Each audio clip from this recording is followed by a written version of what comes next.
Masagip ang mga batang puslit bakal. Tunghayan ang mga maaksyon at makapigil hiningang habulan para mailigtas sa mga batang jumper.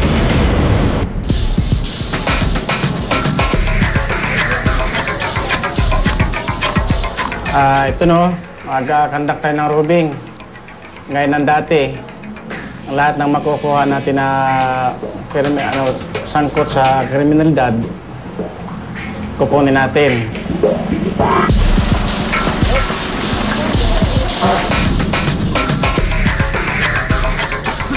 Nag-conduct kami ng roving, gawa nga po sa problema nga po dyan sa Artin. Dahil sa mga naglipana ng mga nagja-jumper, ng mga nagnanakaw sa mga sasakyan. Isang gawain na lang nila yan, magsusulbin po sila, tapos pag medyo high na sa pagsisinghot, ayun na po, hindi lang pagja-jumper ang ginagawa, pati pag-snatch. Siguro naman, kahit hindi lang sa barangay namin, halos lahat po yata ng barangay, ganito ang problema. Yung mga minor de edad, ang gumagawa po talaga ng mga kaguluhan. Basuran, may handa sa basuran, di ba? Di sa truck doon, ikot kagad yung iba doon sa kabilang. Dapat meron sa loob. Medyo gilid ka lang dyan. Medyo malapit-lapit na tayo sa mga lugaran. Baba kayo tatlo dito? Baba dito tatlo, sa lubong. Po talaga yun. Nakakita lang po ng tanod, medyo mabilis po talaga magsisitakbo. Sanay po sa pasikot-sikot yan, lalo sa mga truck.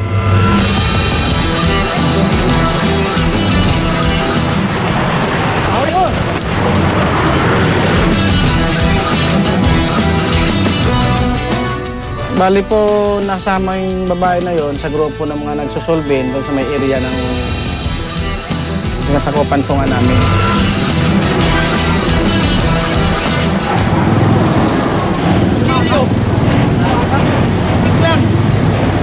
Nangyari sa'yo, Boy? Okay. Ano na ako? Bisigaw na nga ako eh.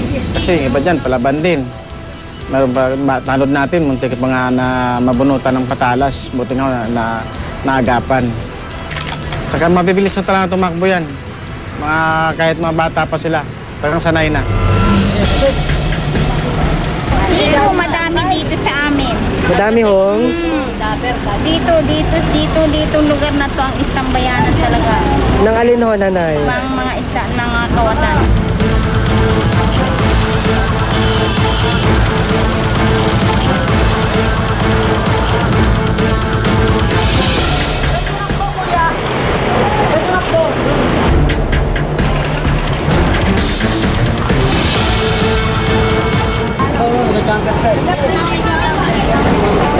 Karamihan kadalasan nangyayari mga ganun para may pa-drama-drama effect na yung mga bata. Kasi style na nila yan. Gawain na talaga.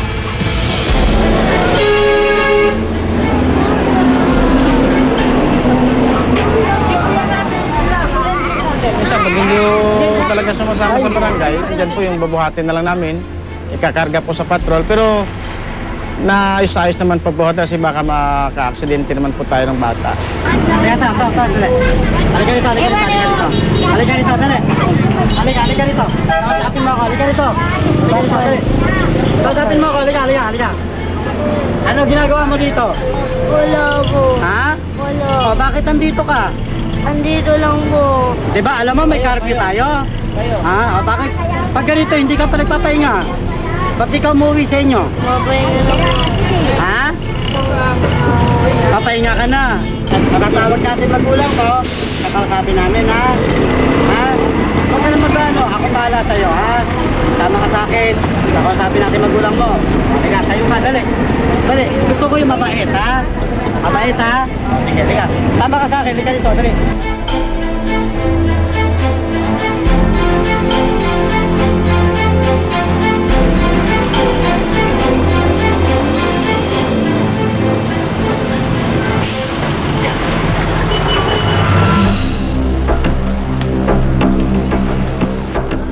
Nakakuha tayo ng mga minor de edad na positibo po sa pagja-jumper, asulbin, at saka yung isa pa pong nakahulid ng snatching din po ang kaso. Ang ginagawa namin para sa inyo, hindi para sa amin.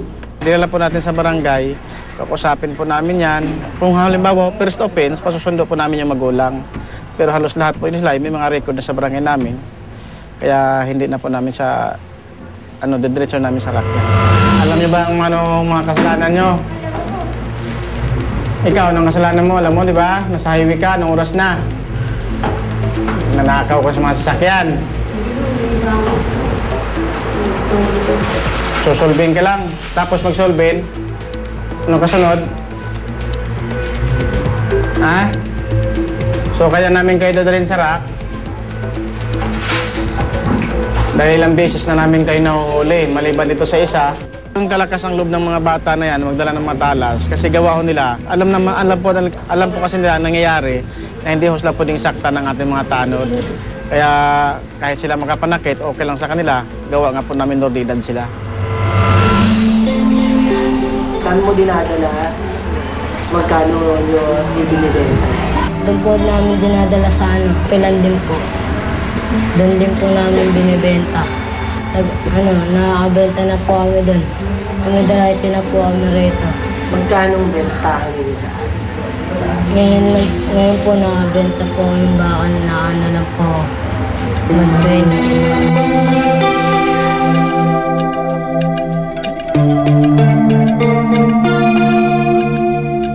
Saan mo dinadala yung pera na kinikita mo sa pagjajami? Kanya po pag nakakuha po ako ng bakal, pinangkakain ko po. Sino nagturo sa'yo nito? Nitong pagnanakaw? Wala po. Paano mo natutunan yan? Nakita-kita ko lang po sa mga malalaki.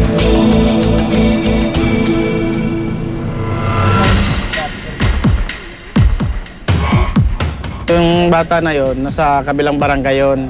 Halos, hindi lang siguro 3 beses namin ipinadala sa rack yun. Ang kaso naman ko, snatching, tapos jumper. Yung nagtatambay lagi sa kaliyan dito sa Artin. Halos kilala namin yan, ganun talaga ang nabuhay nun. Hindi ka na natakot kapag ka nanguha kayo? Nakatakot din po. Minsan po, pinapalo. Pinapalo po kahit sa ng tubo. Kaya minsan po, na pupukol ng ng bote. Sa tinatawanan ako sa paa. Tatakot din po kasi dahil sinabi po kasi sa akin ng nanay ko, bago po siya mamatay, sabi niya, tumigil na daw ako dyan. Baka daw kasi magaya daw ako sa akong kapatid. Magaya daw ako dun. Sabay po. Bakit? Anong nangyari sa kapatid mo? Sigasahan din po dyan. Mapapansin natin kasi during the pubertal stage, okay, ang mga kabataan ay nagkakaroon ng iba't ibang pagbabago. So, mas maganda siguro na bilang isang magulang, maggabayan natin sila. Hindi naman sapat na masabi natin, mabigay natin ang lahat ng pangangailangan nila. So, we have to support them emotionally, spiritually.